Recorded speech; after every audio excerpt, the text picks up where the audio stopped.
बिल्कुल हमने यूज़ किया हुआ है based on a true story. तो जो जो आपको फैक्ट्स दिखाई देंगे, स्टोरी जो दिखाई देगी जेल के अंदर की जो कहानी है ये, तो वो पूरी मतलब कुछ एम्पलीफाई नहीं किया गया, कुछ ग्लोरीफाई नहीं किया गया, based on a true story है।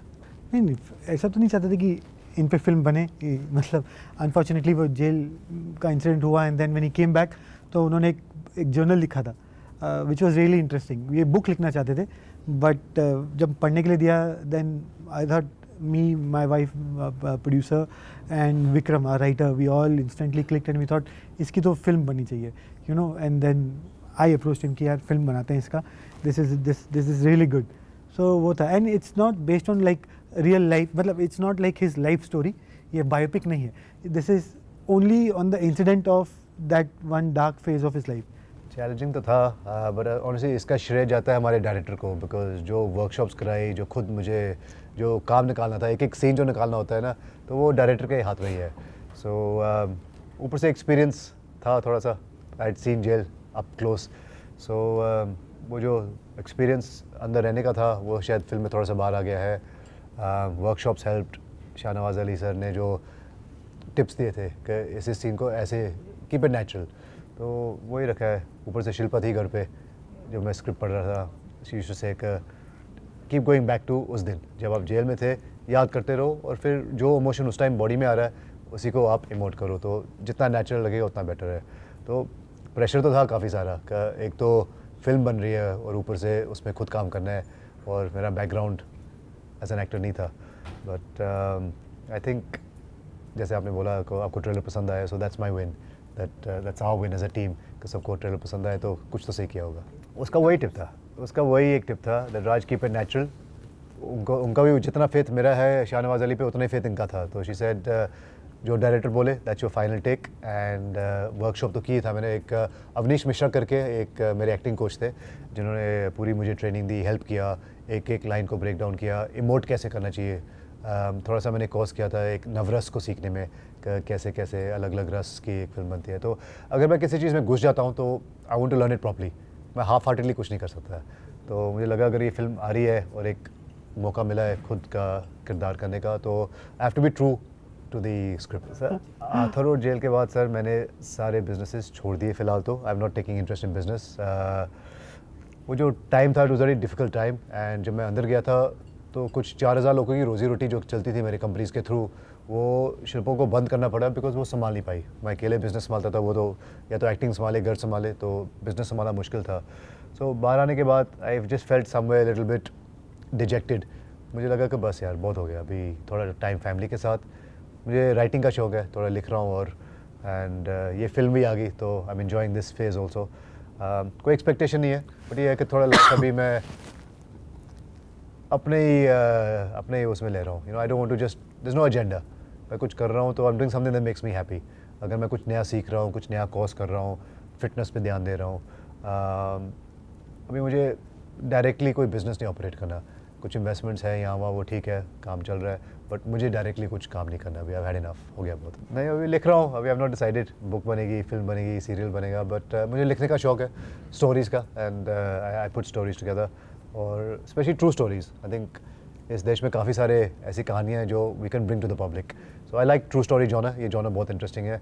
तो जब भी कोई न्यूज़पेपर पढ़ता हूँ, कुछ जो इंसिडेंट मैं देखता हूँ कुछ हुआ है किसी के साथ, तो उसका रिसर्च करके वहाँ से आइडियाज़ निकलते हैं, तो लिखता रहता हूँ। डिसाइड नहीं किया क्या होगा उसका, क्या नहीं होगा, बट एक शौक़ है जो अभी हॉबी है, टाइम है, तो फिटनेस के अलावा लिखना मुझे अच्छा लगता है। ये तो पता नहीं, ये तो I think public he decide करेगी। उनको अगर काम पसंद आता है और कुछ इंटरेस्टिंग आता है, आई सी, आई वोंट से नो।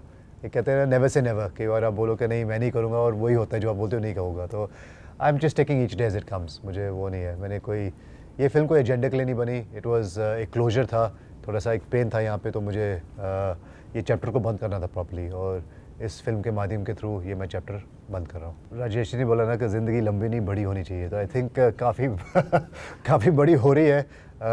एक रोलर कोस्टर है, अप भी जाता है, डाउन भी आता है, अप भी जाता है, तो it's like a heart beat also. तो आई थिंक लाइफ में सीखने को बहुत कुछ मिल रहा है। कई बार आप किसी को ज़्यादा ट्रस्ट कर लेते हो, और कई बार you just go with the flow, तो कहीं ना कहीं कुछ सीखने को मिल रहा है। That be careful who you trust, realize का फैमिली फर्स्ट, फेथ केवल बिजनेसमैन को केवल क्या होता है, not all but I am just saying, मेरा तो खासकर फेथ में कुछ लैप्सेस थे। शायद मैं कर्मा बिलीवर ज़्यादा था, I believe in good karma. Faith कम था और शिल्पा का ज़्यादा था। Somewhere Arthur Road is made me turn a bit more spiritual, एक स्पिरिचुअल जर्नी पे मुझे लेके गया। तो जो हादसे लाइफ में होते हैं ना, वो कुछ सिखा के ही जाते हैं। So for me I have learned a lot, I have grown a lot, और ये एक्सपीरियंस ने it's made me a better person for sure, I think so too. And नहीं, मेरा एक ही रहा है जो मीडिया ने वो टाइटल दिया, और वो अभी भी इंजॉय करता हूँ, शिल्पा का पति। ये सुनने में अच्छा लगता है और मैं शिल्पा का पति ही हूँ, तो I am happy with that. मेरे लिए ज़्यादा चैलेंजिंग नहीं था, मेरे लिए चैलेंजिंग था कल ही एक माहौल क्रिएट करना, जेल का माहौल क्रिएट करना। तो we were trying really hard कि प्रोवाइड अ एटमॉस्फेयर जो इनको उस जोन में ले जाए। बट इनके लिए ज़्यादा चैलेंजिंग था because again going through the same thing जो बीत चुकी है उन पे, उनको वापस वो ट्रॉमा याद दिलाना एंड उसको वापस इनैक्ट करना कैमरा के सामने again and again. So that was a challenging part for him, but he did really well. नहीं, पर अच्छा सवाल है। यू हैव टू रियलाइज कि ये मैंने नहीं कहा, आप शायद गूगल करोगे तो 2004 में आपको जिस कलाकार ने बोला था वो मिलेगा। सुनते आए हैं तो कह दिया जो सुना था, बट वो मेरा लाइन नहीं है, जिसका लाइन है उनको पूछो। भी चलती है, हाँ, बॉलीवुड क्रिकेट सब चलता है यार, इंडिया में सब चलता है, चलाने वाला चाहिए, एब्सोल्युटली। तो यूटी, हाँ, तो यूटी का मतलब अंडर ट्रायल। तो बेसिकली हर जो कैदी आर्थर रोड में जाता है उसको एक यूटी नंबर दिया जाता है, अंडर ट्रायल नंबर। तो मुझे एक नंबर दिया गया था 69 प्लस 2 डिजिट और थे, तो वो थोड़ा प्राइवेसी रखने के लिए वो डिजिट्स को कम करके यूटी 69, पहले 2 डिजिट्स को यूज़ किया है। और 69 है एक टंग इन चीक नंबर है थोड़ा इस केस को लेकर और सब चीज़ को लेके। तो यूटी 69 उसका एक शॉर्ट फॉर्म है ऑफ द कैदी नंबर है। सो वो मेरा कैदी नंबर था जब मैं जेल के अंदर था, सो वही यूज़ किया। और फिल्म में बार बार यूज़ होता है कैदी number 69, stand up, sit down, तो फिर वो टाइटल हमने कैरी ऑन कर लिया। क्रिएशन तो मेरा ही था, मास्क को इनोवेट करना, ढूंढना और डालना। ये भी एक मीडिया क्रिएटेड स्टार है, मास मैन। मेरे लिए तो एक वेपन था, समझ लो एक अस्त्र था जो मैं डिसाइड किया था कि ये फिल्म के टाइम पे उतारूंगा और यहाँ तक मुझे यूज़ करना था। शुरू में जब मास्क पहना था थोड़ा मीडिया से नाराज़गी थी, थोड़ा अंदर एक दुख था जो मैं मास्क पहन के ही घूमना चाहता था। और डिसाइड किया था कि जब क्लीन चिट आएगी या जब ये फिल्म, जब बात हुई फिल्म को लेके, जब ये फिल्म आएगी तो उस टाइम पे उतारूंगा जो भी पहले आए। सो मास्क उतर गया, अभी हो गया 2 साल हो गए मास्क को पहने। बन गया, मतलब मैंने कभी सोचा नहीं था। व्यूज़ बड़े सारे मिल गए, मीडिया को पसंद आया, ट्रोलर्स को मज़ा आया, और मैंने डिसाइड किया अगर यूज़ करना है तो इसी चीज़ के लिए यूज़ करेंगे। जब फिल्म आएगी तो उस टाइम पे मास्क उतार देंगे, जबकि वो मास्क का फिल्म से कुछ लेना देना नहीं है। बट हाँ, एक पहचान बन गई मास्क मैन की, और आज भी गूगल करो मास्क मैन तो वो मेरा ही नाम आता है। तो वो फेस तो बाद में ही पता चला ना मुझे, अंदर जब गया था तो उस टाइम तो कोई कांटेक्ट भी नहीं था। मुझे एक फ़ोन कॉल भी 8-10 दिन बाद मिला शिल्पा से बात करने के लिए, जो मेरे लिए मुश्किल था उस टाइम पे। तो बहुत अपसेट हुआ था मैं। बट बाहर आने के बाद तो यही था कि शिल्पा को तो सारी बातें पता ही चल गई थी कि क्या है, कौन कितने पानी में, क्यों हुआ, कैसे हुआ। मैटर सब्जेक्ट है, उस पर मैं जाऊँगा नहीं ज़्यादा। बट फेथ था, उसको भी पता था कि ऐसा कुछ नहीं हुआ जो क्लेम्स आ रहे हैं।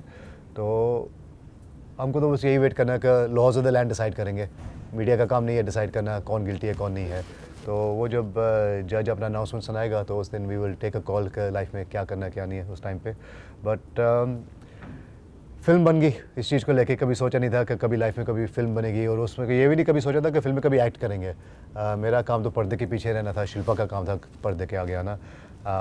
बट सबने बहुत ज़्यादा प्यार दिया है ट्रेलर को, फिल्म को, और मैं तो सिर्फ अपने डायरेक्टर को थैंक यू बोल सकता हूँ दैट आपने फिल्म इतनी अच्छी बनाई है कि ए फिल्म्स जो इतने बड़े हमारे डिस्ट्रीब्यूटर प्रेजेंटर हैं इस फिल्म के साथ जुड़ चुके हैं।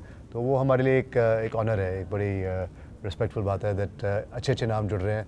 इसमें बहुत सारे डेब्यूटेंट्स हैं। हमारा music composer first time music produce कर रहा है, director first time feature film direct कर रहा है, मैं पहली बार एक्ट कर रहा हूँ। तो ये है कि सबने ये फिल्म बड़े दिल से बनाई है और पैशन से बनाई है, और वो नज़र आता है पर्दे पे। तो ये जो ट्रूथ है जब बाहर आएगा तो I think people will enjoy this film. ये है ना हमारे फेवरेट डायरेक्टर, जो डायरेक्टर अच्छा काम निकाले ना वही बेस्ट डायरेक्टर है। बिकॉज शिल्पा ने बहुत ही अच्छी बात बोली थी कि कई बार एक अच्छा डायरेक्टर ना किसी गंदे एक्टर से भी काम करा लेगा, पर अगर डायरेक्टर बुरा हो तो अच्छा एक्टर को भी वो बुरा दिखा सकता है। तो I was just lucky and blessed कि मुझे डायरेक्टर अच्छा मिला, तो ये काम सबको अच्छा लग रहा है।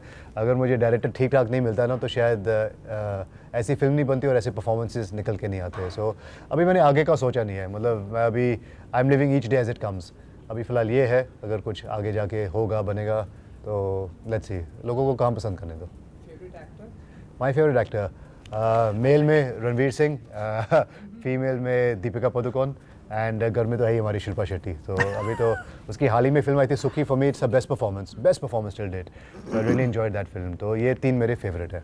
Please watch the film on 3rd of November, UT69। अकेले मत जाइएगा, किसी न किसी को ले जाइए साथ में। Thank you so much. UT69 3 नवंबर को बाहर आ रही है। प्लीज़ आप अपनी फैमिली को लेके जाइए।